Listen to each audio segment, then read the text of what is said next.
Depuis plusieurs mois maintenant, il y a une question qui me trotte dans la tête.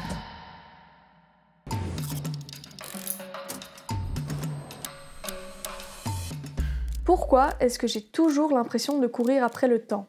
J'ai toujours eu cette impression bizarre que je manquais de temps. Comme si je n'allais jamais avoir assez d'une seule vie pour pouvoir accomplir tout ce que j'ai envie de faire. Alors toute ma vie, j'ai foncé tête baissée sans me poser la moindre question. Jusqu'à un soir en particulier. Je me rappelle que j'étais allongée, là, dans mon lit, à fixer le plafond, et c'est là que ça m'a frappée. Ça faisait des semaines, voire même un mois que je n'avais pas pris de nouvelles de mes meilleures amies. Pas parce que je pensais pas à elles, mais parce que je me disais que j'avais pas le temps. Tout était devenu travail, projet, objectif. C'est comme si j'avais mis tout le reste de ma vie en pause, alors que le temps, lui, ne s'arrête jamais. Les journées sont devenues des semaines, puis des mois entiers se sont écoulés sans que je ne le voie venir. Alors je peux vous dire que quand la réalité m'a rattrapée, je me suis pris une claque monumentale. Cette impression qu'il faut toujours être en train de faire quelque chose, que chaque minute doit être rentabilisée, elle a commencé à l'université. En fait, c'est comme si juste exister, c'était pas suffisant. Mais en vrai, je me demande réellement d'où est-ce que ça vient. Des examens chronométrés à l'école, des réseaux où on a l'impression que tout le monde est constamment en train de faire des trucs incroyables, ou peut-être de cette société qui nous fait croire que notre valeur se mesure uniquement à notre productivité. Sans même m'en apercevoir, j'étais obsédée par mes to-do list. Ces listes qui étaient aussi grandes que moi, où j'avais même pas le temps de finir une tâche, qu'il y en avait 3 autres qui apparaissaient comme par magie.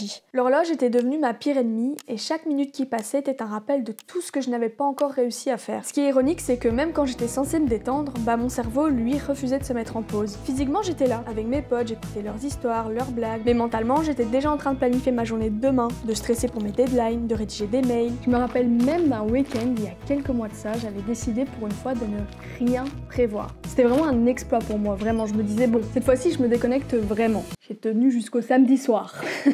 En fait, il y a rapidement ce sentiment de culpabilité qui est arrivé. Et c'est pas parce que j'ai pris du temps pour moi, parce que je prends des week-ends, je fais pas que travailler tout le temps. Mais quand je prends du temps pour moi, il faut qu'il soit rempli d'activités, il faut que j'ai plein de choses à faire. Sinon, le fait de rien faire, moi j'ai cette petite voix dans ma tête qui me dit que je perds mon temps. Et petit à petit, j'ai commencé à mettre de côté ce qui compte vraiment. Ces appels à mes potes qui habitent loin mais que je reporte parce que je suis soi-disant débordée. Ces soirées que j'annule au dernier moment parce que j'ai pas avancé dans mon travail. C'est devenu un cercle vicieux assez tordu. En fait, j'ai décidé de pas sortir ni devant mes amis pour pouvoir me concentrer sur mes projets, sauf que du coup, j'étais frustrée. Et comme j'étais frustrée, j'étais moins efficace. Et comme j'étais moins efficace, il fallait que j'y alloue plus de temps. Et du coup, je les voyais encore moins. Et c'était une boucle qui recommençait encore et encore et encore. Mais avant de continuer, je voulais prendre quelques instants pour remercier le sponsor de cette vidéo qui n'est autre que CyberGhost VPN. Si vous ne connaissez pas encore CyberGhost, c'est un VPN qui est hyper facile à utiliser et qui vous aide à protéger vos données, notamment quand vous êtes sur un réseau public. Par exemple, si vous êtes dans une gare, dans un café, peu importe, et que vous effectuez un achat sur internet, certaines personnes peuvent essayer de récupérer ces données personnelles. Et c'est là que CyberGhost entre en jeu. En gros, son travail, c'est de sécuriser votre connexion pour que personne ne puisse vous voler vos données. Aujourd'hui, il compte plus de 38 millions d'utilisateurs et ils ont des milliers d'avis excellents sur Trustpilot, donc je pense que vous êtes entre très bonnes mains.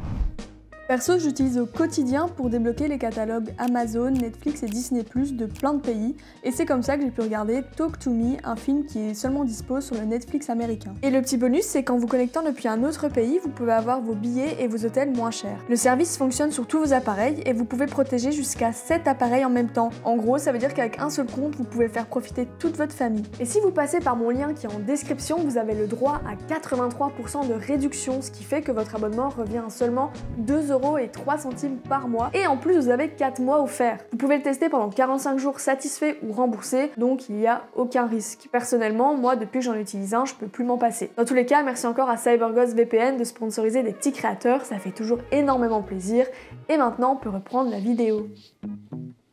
Je dirais que mon rapport au temps est assez compliqué, je dirais même qu'à ce sujet je peux parfois être hypocrite et très contradictoire parce que je suis la première à dire à mes potes qu'il faut prendre le temps, que la vie c'est pas une course, que c'est ok. Et pourtant quand c'est pour ma propre personne, je fixe le plafond toute la nuit à me poser 1001 questions parce que je ne suis pas du tout là où je pensais être à mon âge. Il y a tellement de trucs que je veux faire avant ma trentaine, tellement de projets, tellement d'idées, mais il y a aussi tellement de choses que j'ai repoussées en disant que je ferais ça plus tard. Et puis je me dis que peu importe ce qui se passe, peu importe ce que je fais, au final la Terre, elle continuera toujours de tourner. Le temps ne ralentit pas quand je profite et il n'accélère pas quand je fais rien. Une minute restera toujours une minute, que je la passe à créer des souvenirs ou à m'inquiéter pour des choses que je ne peux même pas contrôler. Tout comme une journée fera toujours 24 heures, que je la passe à m'acharner sur ma to-do list ou à passer du temps avec mes proches. Cette prise de conscience, elle m'a à la fois fait peur et libérée. Peur parce que j'ai pris conscience que le temps est limité et qu'une fois qu'il est passé, il ne revient jamais. Mais libérée parce que ça veut dire que c'est à moi de décider comment je veux vivre avec le temps qui m'est donné et avec qui. Et je me suis demandé, est-ce que je n'avais vraiment pas le temps ou est-ce que je n'en faisais simplement pas une priorité? Parce que bon, soyons honnêtes, je trouve bien le temps de scroller sur Instagram pendant 1 heure, je trouve bien le temps de regarder 3 épisodes de Modern Family, que je le veuille ou non, le temps va passer. Imaginez que demain j'ai envie de me réorienter et j'ai envie de devenir instit.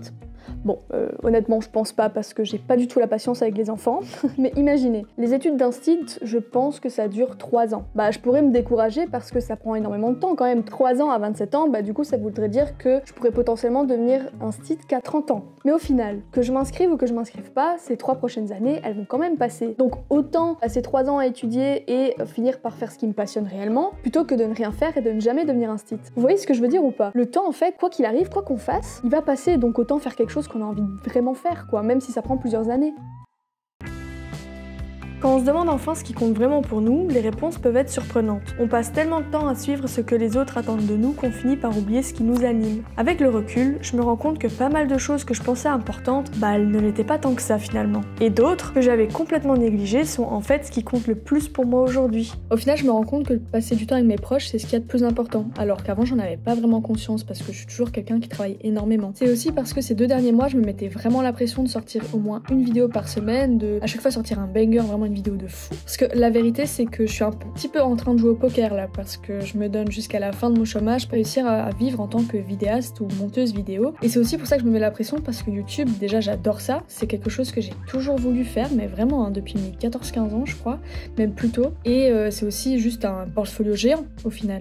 Et la vérité, c'est qu'en fait, je sortais plus, je faisais plus rien, j'étais enfermée tout le temps chez moi à écrire, produire des vidéos. Les seules fois où je sortais, c'était pour filmer. Et c'est là que j'ai décidé de lever le pied tout simplement. Je dois reconnaître que j'ai toujours galéré à entretenir mes relations. Je suis vraiment pas la meilleure pour ça. Je réponds rarement au téléphone, je suis un peu casanière, souvent dans ma bulle. Et c'est pas parce que j'ai pas envie de les voir ou parce que je ne pense pas à eux, hein. Au contraire, je pense souvent à mes amis, à ma famille, mais j'oublie de les appeler ou alors je me dis trop occupée. Et c'est peut-être ça finalement ma plus grande leçon, celle avec laquelle j'ai le plus de mal, c'est que c'est pas du tout sain d'être trop occupé et que c'est justement important de prendre le temps pour les choses qui comptent réellement pour moi. Je crois que plus on avance et plus on perd cette capacité à simplement être présent, à apprécier les petites choses et à prendre le temps. Mais je suis persuadée que c'est quelque chose qu'on peut retrouver à condition de le vouloir et de prendre du temps. C'est pas un exercice qui est facile et je suis bien consciente d'être privilégiée de pouvoir ne serait-ce que me poser la question. Malheureusement, il y a beaucoup de personnes qui ne peuvent pas se permettre de prendre du temps. Et je ne prétends pas du tout avoir les bonnes réponses. Mon Dieu, je ne sais pas ce que je fais les 3/4 du temps de ma vie. Vraiment, je ne sais pas ce que je fais. Mais par contre, j'ai pris conscience que je ne suis pas éternelle et que mes proches ne le sont pas non plus. J'avoue que j'avais jamais réellement pensé à ça avant. Je sais pas si c'est parce que je vieillis, même si je suis encore très jeune, hein, même si je comprends pas tout ce que les gens disent sur TikTok, s'il vous plaît. Mais si vous vous retrouvez dans tout ça, si vous aussi vous avez toujours l'impression de toujours courir après le temps, bah je vous invite vraiment à vous poser la question, dans 10 ans, qu'est-ce que vous allez retenir? Encore merci à CyberGhost VPN d'avoir rendu cette vidéo possible. Si vous voulez protéger votre vie privée en ligne tout en accédant à du contenu international, n'hésitez pas à aller checker le lien dans ma description. Et sur ce, je vous dis à bientôt pour la prochaine vidéo.